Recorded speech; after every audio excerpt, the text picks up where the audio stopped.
Bermuda تکون کے اندر جس قوت کشش کا ذکر جان کیرسٹوئی نے کیا ہے، برمودا میں اس قوت کشش کی موجودگی کو تقریباً تمام نظریات کے عامل سائنسدان تسلیم کرتے ہیں۔ چنانچہ اسی نظریے کو ہم بھی اگر تسلیم کر لیں کہ چلیے مان لیتے ہیں اس علاقے میں ایسی کشش موجود ہے جو بڑے بڑے دیو ہیکل جہازوں اور اس کے اوپر فضاؤں میں اڑتے طیاروں کو اپنے اندر کھینچ لیتی ہیں، تو پھر بھی ایک سوال باقی رہتا ہے کہ یہ کشش منظم ہے یا غیر منظم، یعنی اس کو کوئی کنٹرول کرتا ہے یا کسی کے کنٹرول میں نہیں ہے۔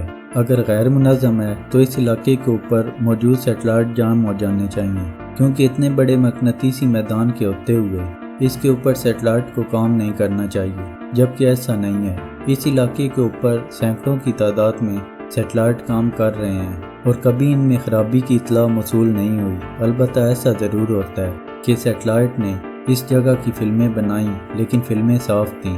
اسی بنیاد پر لانگ ویڈ کالج ورجینیا کے ماہر طبیعیات پروفیسر وائن میس جین کہتے ہیں، اگر ایک مقناطیسی حلقہ عمل جو 800 میل کی بلندی پر موجود موسمی سیاروں کی ٹیپ کو صاف کر دے تو اسے یقیناً کسی سیارے کے خلا میں سفر کرنے میں رکاوٹ بھی پیدا کرنی چاہیے۔ اس قدر طاقتور مقناطیسی حلقہ عمل کسی بھی سیارے کو اس کے مدار میں الٹا گھمانے کی صلاحیت رکھتا ہے، مگر ایسا نہیں ہو رہا۔ یہ بات کسی ایسی نامعلوم پراسرار قوت کی موجودگی کی جانب اشارہ کرتی ہے جس سے ہم قطعی طور پر لا علم اور بے خبر ہیں۔ دوسری بات یہ ہے کہ اگر اس مقناطیسی کشش کی وجہ سے یہ حادثات ہوتے ہیں تو پھر اس علاقے سے گزرنے والا ہر جہاز اور طیارہ غائب ہونا چاہیے تھا۔ اگر آپ اب بھی اس بات کو تسلیم کرنے میں ہچکچاہٹ محسوس کرتے ہیں تو اس واقعے کی تشریح آپ کیا کریں گے؟ میری سیلسٹ نامی کشتی 1972 کے اوائل میں بغیر کسی فنی خرابی کے اچانک غائب ہو گئی۔ غائب ہونے کی جگہ سے اسے ڈھونڈا گیا، لیکن بے سود۔ کئی ماہ کے بعد یہ کشتی سطح سمندر پر نمودار ہوئی۔ ایسا ہی واقعہ لادا عامہ نامی جہاز کا ہے۔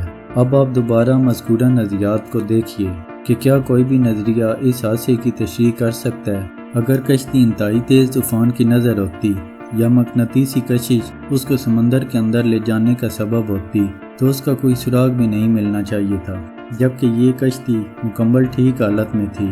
تمام آلات سٹارٹ حالت میں تھے، انجن بھی ٹھیک تھا، ایندھن کافی مقدار میں موجود تھا۔ اگر آپ کہیں کہ ہو سکتا ہے بحری قزاق اس کو اغوا کر کے لے گئے ہوں، تو پھر قزاق کپتان کی الماری میں موجود قیمتی جواہرات، بیش بہا کاغذات کیوں اپنے ساتھ نہیں لے گئے؟ البتہ کشتی میں موجود تمام سوار غائب تھے۔ یہ کیسے قزاق تھے جو افراد کو اپنے ساتھ لے گئے اور کبھی تاوان کی وصولی کے لیے کسی سے رابطہ تک نہ کیا؟ اس سے بھی زیادہ حیرت کی بات یہ ہے کہ کئی ماہ تک پانی کے اندر رہنے کے بعد یہ کشتی صحیح حالت میں پانی کی سطح پر کیسے آ گئی؟ اگر یہ کشش غیر منظم ہے تو طیاروں کو فضا سے سمندر میں گرتے ہوئے کبھی کسی نے کیوں نہیں دیکھا؟ پائلٹ کوئی ہنگامی پیغام اپنے ایئر بیس کو نہیں دے سکے، کسی طیارے کا ملبہ بھی نہیں مل سکا۔ پھر کبھی مسافر غائب جہاز ساحل پر، اور کبھی جہاز غائب اور مسافر خود ساحل پر پہنچ گئے۔ ایک اہم بات یاد رکھنی چاہیے کہ برمودا تکون اور شیطانی سمندر میں اکثر غائب ہونے والے مال بردار جہازوں میں عسکری امور میں استعمال ہونے والا سامان یا خام مال بھرا ہوا تھا۔ نیز جو افراد اغوا کیے گئے وہ بھی اپنے فن میں ماہر لوگ تھے۔ چنانچہ ہمارے پاس اس بات کو تسلیم کرنے کے علاوہ کوئی چارہ نہیں کہ اس علاقے میں کوئی خفیہ قوت ہے جو اس مقناطیسی کشش کو منظم انداز میں استعمال کر رہی ہے اور اس پر اس کو مکمل کنٹرول حاصل ہے۔ اس قوت کشش کو اتنے منظم انداز میں استعمال کرنے والا کون ہے؟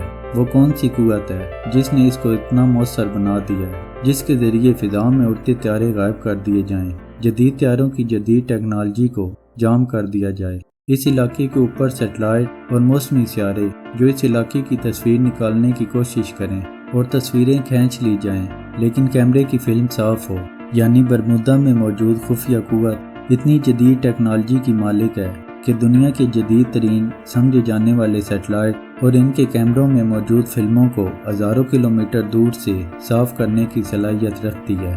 یہی اعتراض برمودا پر تحقیق کرنے والے ایک اور محقق پروفیسر ہیرولڈ ایل ڈیوس نے اپنے مقالے میں کیا ہے، جس کا عنوان ہے نبضات کشش یقینی ہے لیکن یہ آتی کہاں سے ہے؟